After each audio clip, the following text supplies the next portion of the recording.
There is a stress pandemic running rampant in our world today, especially in our workplaces. Stress is wreaking more havoc on our lives than heart disease, alcohol, and tobacco combined. I've seen a huge uptick in workplace stress everywhere I go, especially over the last few years. In every discussion, in every focus group, in every interview, this topic comes up in some form or fashion. Many executives, especially those who report to the most senior leaders of the company, complain about a lack of margin of any kind. And they're not alone. Employees at all levels complain about a lack of clear prioritization, too much to do with too little resources. So what we're going to do in this video is we are going to fully establish that there is a definitive market need for consultants.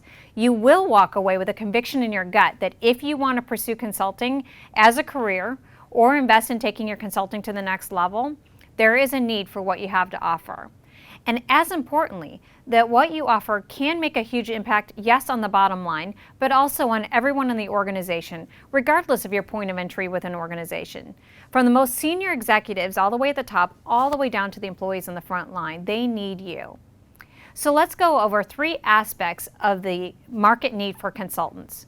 The first aspect is today's marketplace is more demanding than ever. Organizations, in order to compete effectively, they must achieve concurrent improvements in several areas: in employee engagement and performance, in process efficiency, customer satisfaction, including the all-important intent to repeat and recommend, acquisition, satisfaction, and then finally business results from both sides of managing controllable costs and revenue growth. So we could take any one of these categories, and I know you and I could sit down and we could brainstorm a huge laundry list of all the new challenges that organizations are facing today that maybe they didn't face several years ago. So let's take, for example, the challenges of customer retention and referral today. So let's think about this. So according to the White House Office of Consumer Affairs, happy customers who get their issues resolved will tell maybe about 4 to 6 people about their experience. On the other hand, a dissatisfied customer will tell 9 to 15 people about their experience. So around 13% of dissatisfied customers will tell more than 20 people. And then the social media world of word of mouth is making these complaints travel at unprecedented speeds. Now let's talk about mergers and acquisitions, which many companies use as their growth strategy. This is changing the organizational landscape.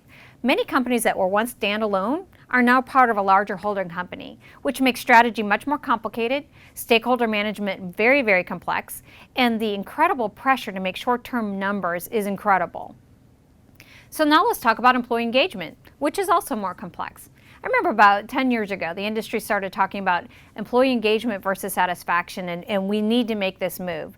But then somewhere around 2008, many companies downsized, and the idea of employee engagement kind of went to the back burner.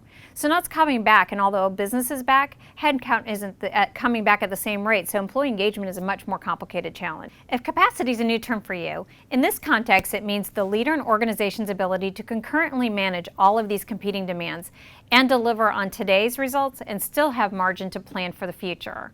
So let's talk about what it looks like for leaders to have high capacity. Leaders with high capacity are balanced. They respond, not react. They're mindful about what gets done as well as how it gets done.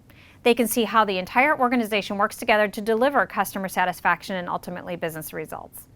And high capacity organizations, they are in a nutshell flexible and nimble in response to market changes. They have cadres of committed and passionate employees who are responsive to customers' needs in the moment and who are able to create solutions that generate long-term consumer loyalty. Capacity's always been an organizational need, but now it's an imperative, as too many people within organizations are now operating out of this continuous place of fight or flight. So now we're at the third aspect of the market need. Consultants, when they do their jobs right, play a key role in enhancing leadership and organizational capacity. As a consultant, you're not simply someone who does work for an organization without being on the payroll full-time. Nor, if you're an internal consultant, you're not simply somebody who provides staff support. That is not consulting. A consultant is someone who provides unique and/or complementary expertise to enhance leadership and organizational capacity. It is more than applying a methodology or tactic. It is about a partnership, and that when a consultant works with an organization, the value equation is not 1 + 1 = 2, but rather 1 + 1 = 100. Skilled consultants do not lead from the consultant's chair because there are leaders within that organization who fill that chair. They are clear that the leaders themselves are responsible for designing and implementing organizational improvement projects. But what a skilled consultant does is they come alongside and enhance that leader's capacity. They help the leaders see and analyze organizational patterns from a different vantage point. They apply their expertise to help that leader anticipate and prepare for the ripple effects of change. And they don't just provide solutions for today, but they help the organization to become as healthy as it possibly can. Skilled consultants enhance capacity by doing their job in such a way that they work themselves out of a job. They transfer knowledge and skills to their clients along the way. So in short, the stress that companies that they are facing is creating incredible opportunities for consultants with all types of expertise. So what I want you to do next is download a worksheet that's to the right of this video that's called Defining the Market Need. And in this worksheet, I invite you to think about the impact of your own stress.